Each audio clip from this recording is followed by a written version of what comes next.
Welcome to the final video of our three-part series about the biggest companies to win and maybe lose in AI. Today, we are covering the foundation of AI, semiconductors. Oh yeah, that's the raw power of compute. And if you're wondering what that has to do with AI, stay tuned.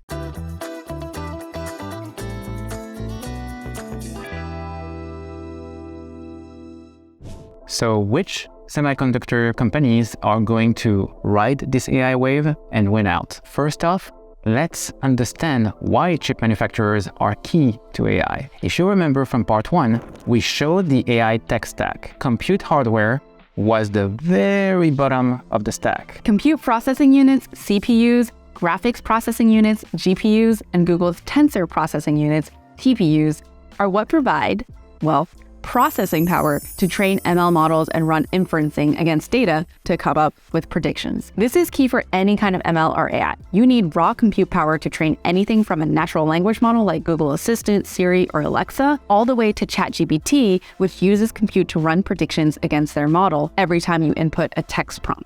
GPUs are like specialized CPU and are really good at multitasking. Rather than processing tasks serially in order, like a CPU, a GPU breaks up tasks and runs them in parallel. So GPUs provide the parallel processing needed for machine learning. A lot of ML apps like ChatGPT are using cloud providers like Microsoft Azure, AWS, or Google Cloud to get access to CPUs and GPUs. But the truth is, most of these cloud providers have partnerships with semiconductor companies like NVIDIA and ARM to provide those chips.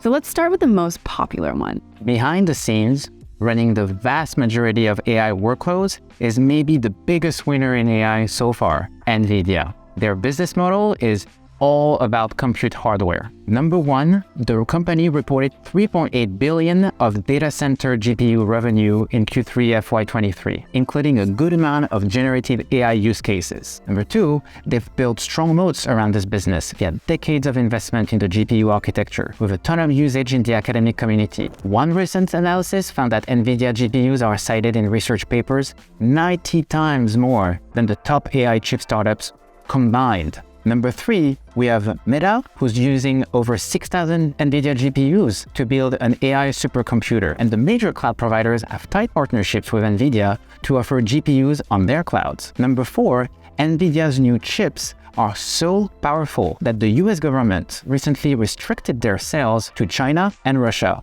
on national security grounds. Number five, NVIDIA's investment in the CUDA software ecosystem means the company doesn't simply have the best AI chips, but the best AI ecosystem. And the company is investing in scaling that ecosystem up. Look, they have a very strong moat right now, but with AI being a big focus moving forward for companies, this will continue to spur competition, particularly in terms of internal chip efforts like Google's TPU. Before we get into the second company, if you like this video, remember to like and comment down below. This is going to help us get discovered for us to bring more educational content to you for free. While NVIDIA has a strong moat, AMD wants a slice of that pie. They've already built partnerships with Microsoft, Amazon, and Google, so their chips can be used for cloud customers. But a lot of their business is driven by the data center and cloud business, and they're still in the early days for capturing the AI market. AMD is seeing some early traction with their EPYC CPU chips being used for ML inferencing and its GPUs used for training. And they like to remind people that most ML inferencing is still happening on CPUs.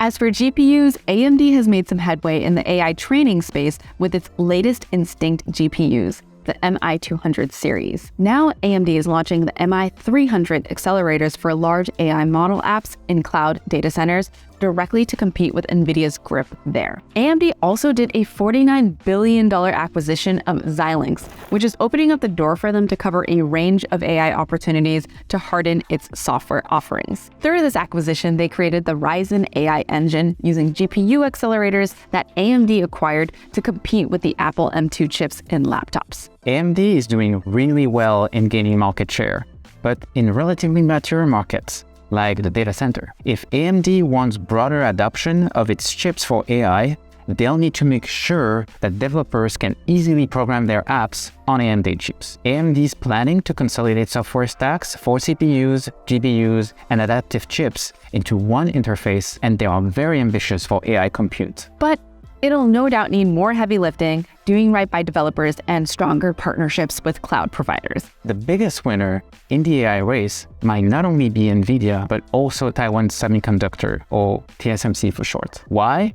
Because it dominates the foundry market, aka they actually manufacture and mold the metal for chips. TSMC is the first foundry to provide 7nm and 5nm chips used by the Apple A14 and M1. Almost every chip manufacturer from Apple to NVIDIA to AMD manufactures chips at TSMC, and it will remain that way at least for the foreseeable future. In 2022, AMD became TSMC's second largest customer after Apple. NVIDIA tapped TSMC to manufacture their latest AI-enhanced gaming GPUs, and other AI players are customers of TSMC, including ARM and Qualcomm. TSMC has integrated AI and ML systems into all of its manufacturing processes. And in Q3 2022, Berkshire Hathaway disclosed the purchase of 60 million shares in TSMC, acquiring a $4.1 billion stake, making it one of its largest holdings in a tech company. And Warren knows a thing or two about investing. TSMC is going to be a winner thanks to AI tailwinds, but it's also exposed to the cyclical industrial dynamics of the semiconductor industry. It's not impervious to the supply chain disruption that has led to chip shortages. And we also have a rising tension between the US and China. Both of these reasons led to TSMC announcing its plans to triple its investments in